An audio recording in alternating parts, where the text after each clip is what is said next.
कन्हैया बेलारी जी, अब एक लेग का इलेक्शन, एक फेज की पोलिंग हो चुकी है, दूसरे की तैयारी हो रही है। क्या आपको और आपके रिपोर्टर्स को जमीन पर कौन से मुद्दे प्रभावी लग रहे हैं जिनका फाइनली असर हो रहा है?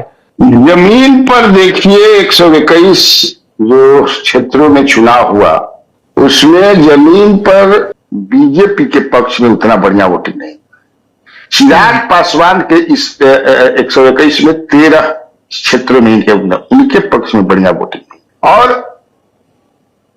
प्रशांत किशोर का मैंने कई क्षेत्रों में देखा कि उनका कलवाला में भी, आप देखिए कलवाला में मैं आपको बता दूं कि जैसे आपको जो है दरभंगा में आर.के. मिश्रा खेल बिगाड़ेंगे, सहरसा में किशोर कुमार मुन्ना खेल बिगाड़ेंगे, वहां से आई.पी. गुप्ता खड़ा है, समस्तीपुर में डॉक्टर विनोद खेला बिगाड़े, कुमरान में के.सी. सिन्हा खेला बिगाड़े, दीघा में बिट्टू सिंह खेला बिगाड़ेंगे।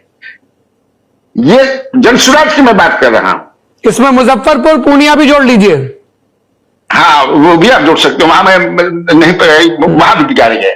जोकीहाट, जोकीहाट वहां मैं जोकीहाट नहीं गया हूं। सुगौली में जो इनके कैंडिडेट हैं, कोई झा है, क्या नाम है उनका, पूरा जो है महागठबंधन के लोग, चूंकि उनका टिकट नॉमिनेशन ही रद्द हो गया, जो वहां से थे शशि भूषण सिंह क्या नाम था, सारे लोग लगे हुए हैं जनसुराज को जिताने में।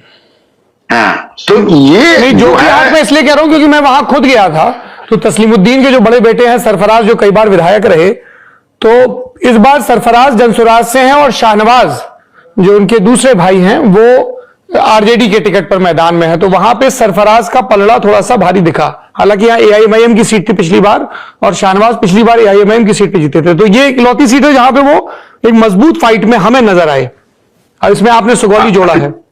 सुगौली जैसा मैं गया था, गया शहर में धीरेन्द्र अग्रवाल इनके उम्मीदवार, धीरेन्द्र अग्रवाल इनके उम्मीदवार है।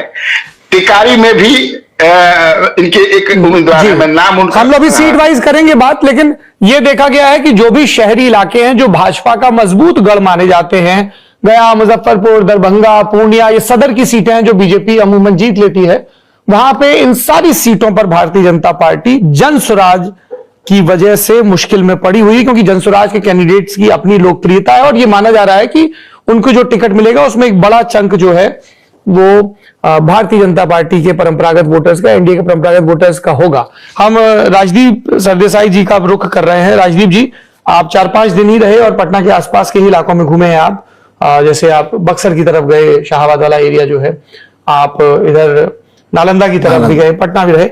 व्हाट इज योर सेंस, क्योंकि आप लंबे अरसे से जा रहे हैं? जो कि डेमोग्राफिक बिहार का है, युवाओं में मैंने देखा, जो अगर आप प्रशांत किशोर के साथ रोड शो पर जाते हैं तो 95% जो आपको मिलेंगे वो मेल होते हैं, पुरुष होते हैं, और इसी वजह से मुझे लगता है वो दोनों को डैमेज कर रहे हैं।